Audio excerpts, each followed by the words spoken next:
Patrice Verchères, bonjour. Alors quand je regarde votre parcours politique, j'ai l'impression que vous êtes un éternel insatisfait. L'année dernière, vous étiez député, vous avez lâché votre mandat de député pour vous faire élire maire de Cours-la-Ville. Aujourd'hui, vous êtes conseiller régional, visiblement ça vous plaît plus, puisque vous allez lâcher ce mandat pour briguer un siège de conseiller départemental. J'ai envie de vous demander, c'est quoi votre prochain objectif, le Parlement européen, ou alors l'année prochaine, vous avez quelques ambitions?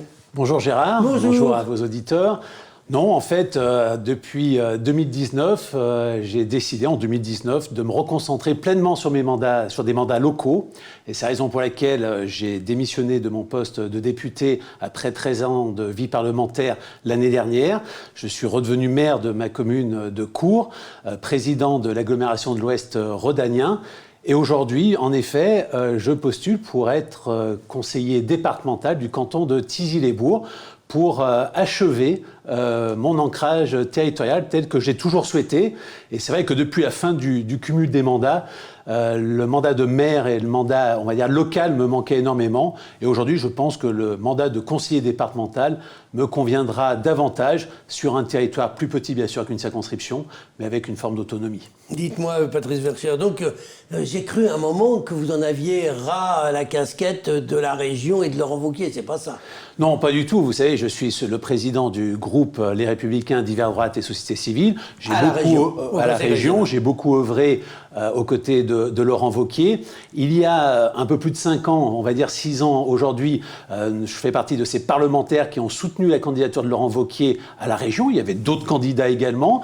Nous avions fait une promesse de le suivre dans cette perspective de la région, de cette grande nouvelle région. Je crois que nous avons réussi ce pari. En tout cas, j'espère qu'on aura la confirmation de la réussite de ce beau mandat qu'a effectué Laurent Wauquiez et la majorité en juin prochain. Alors, Patrice Verchères, quel est votre objectif au département? Vous rêvez d'être chef à la place du chef et de prendre un jour peut-être la place de Christophe Guillotot le jour où il raccrochera les gants? Vous savez, moi je ne suis pas dans ces perspectives-là aussi lointaines. Déjà, il faut se faire élire, c'est la première des choses. Et donc les élections auront lieu au mois de juin.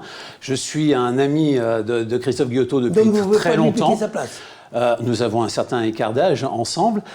Nous avons à peu près le même parcours d'ailleurs. Je crois que nous sommes issus et très attachés au monde rural. Et je crois que tous les deux, nous pouvons faire du bon travail. Et moi, je suis très heureux, si demain mes électeurs me font confiance, de rentrer au département qui a aussi de belles perspectives devant lui. Alors, Patrice Verchères, parlons un peu du département. Quels sont les principaux enjeux de votre canton? Alors, les principaux enjeux de mon canton, j'allais dire, il y en a un sur lequel je sais que tout le monde n'est pas d'accord. C'est un enjeu lié au désenclavement de mon canton, et notamment le secteur de Thizy-les-Bourgs, Cours et Ampepuis, pour aller un peu plus vite sur l'autoroute A89. C'était un enjeu pour nos chefs d'entreprise, c'est un enjeu pour l'attractivité de nos territoires. Alors, il y a plusieurs tracés possibles. Pour l'instant, il n'y en a pas un d'arrêté, mais je souhaite bien y travailler. Ensuite, les enjeux sont l'aménagement du territoire également. Le département du Rhône, après la bonne gestion de Christophe Guillotot, permet encore de pouvoir financer des projets communaux et intercommunaux. Et ça, c'est quelque chose de très intéressant pour l'attractivité aussi de ce territoire. Il y a aussi les enjeux de santé, puisque nous sommes des territoires qui ont des difficultés, une pénurie de médecins. Donc là aussi, le département, qui est dans son rôle, devra jouer un rôle encore plus important pour inciter des jeunes médecins à venir s'installer sur nos territoires. Mais il y a plein d'autres enjeux liés à la vie associative, liés au tourisme, à la forêt. Vous savez que le nord du département du Rhône est particulièrement forestier. Il y a une vraie économie autour de cela. Enfin, il y a beaucoup de projets sur lesquels je souhaite m'investir aux côtés de Colette Darfin, puisque je ferai un binôme avec la vice-présidente actuelle du département chargée de l'agriculture et de la forêt. Dites-moi, Patrice Verchères. Alors, vous l'avez dit tout à l'heure, vous êtes aussi président de votre communauté de communes. Communauté d'agglomération. Communauté d'agglomération. Est-ce que c'est pour vous aider à rembourser la dette que vous a laissée le prédécesseur que vous voulez rejoindre le conseil départemental?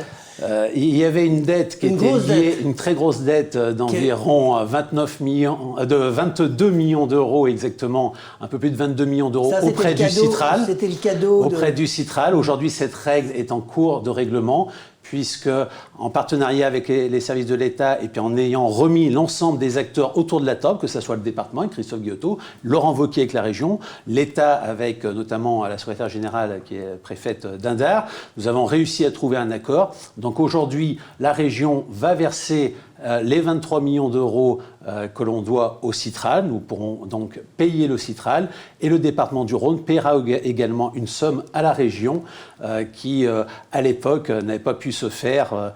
Et aujourd'hui, je suis très heureux d'avoir trouvé une solution. Et je crois que quand on se met autour de la table, quand on discute, eh bien, on peut trouver ce genre de solution. Donc, j'allais dire, cette problématique de cet endettement qui pesait sur mon établissement public, aujourd'hui, est réglée. Et j'en suis très satisfait après 10 mois de mandat au sein de l'accord. Patrice Versière, un petit mot de politique nationale. Quand on regarde le sondage qui vient de paraître ce week-end sur les présidentielles, on constate que votre famille politique peine à exister. C'est un constat, en effet. Je crois que... Qu'est-ce qu'il faut faire ? Moi, je fais partie de ceux, et je ne suis pas le seul, j'étais l'un des premiers à dire qu'on va pouvoir reconquérir demain le pouvoir en repartant de la base. Et la base, pour les élus, c'est de repartir du savoir-faire, de ce que l'on sait bien faire au niveau local. Je crois qu'on pourra regagner et reconquérir la confiance des Français, parce que force est de constater, on ne nous fait plus confiance depuis quelques années, c'est un constat. Je pense qu'aujourd'hui, avec des présidents de région, avec des présidents de département, avec des maires, des présidents d'agglo, je crois qu'on peut reconstruire la droite de la base pour dire, ben voilà ce que l'on sait faire chez nous, dans nos secteurs, communes, départements, régions. Faites-nous confiance demain pour gérer notre pays, la France. Et je crois que ça passera par là. Il faut que les Françaises et les Français nous fassent confiance à nouveau. Et on pourra... Il y a du boulot. Il y a du boulot. On pourra obtenir cette confiance, je le crois, personnellement, par le biais de notre savoir-faire dans nos collectivités. Avant de nous quitter, Patrice Versière, juste un petit mot. Avec la création de la métropole, le département du Nouveau-Rhône, celui qu'on appelle le Nouveau-Rhône, est-ce qu'il a encore une raison d'être ? Bien sûr qu'il a une raison d'être. On oublie très souvent que le département du Rhône est certes plus petit qu'avant, mais il fait partie encore, dans la moyenne nationale, il est juste au milieu des départements. C'est-à-dire qu'il y a autant de départements plus petits en nombre d'habitants que des départements plus importants en nombre d'habitants. Vous avez 500 000 habitants à peu près ? 450 000. Et financièrement, on est un département, après la bonne gestion de Christophe Guillotot, après avoir remboursé les dettes, les emprunts toxiques, eh bien, nous avons dégagé des marges de manœuvre pour demain réussir encore plus ce département du Rhône, qui est à côté de la métropole, a toute sa raison d'être en effet. Eh bien, on en restera là pour aujourd'hui. Patrice Versière, je vous remercie. Merci à vous.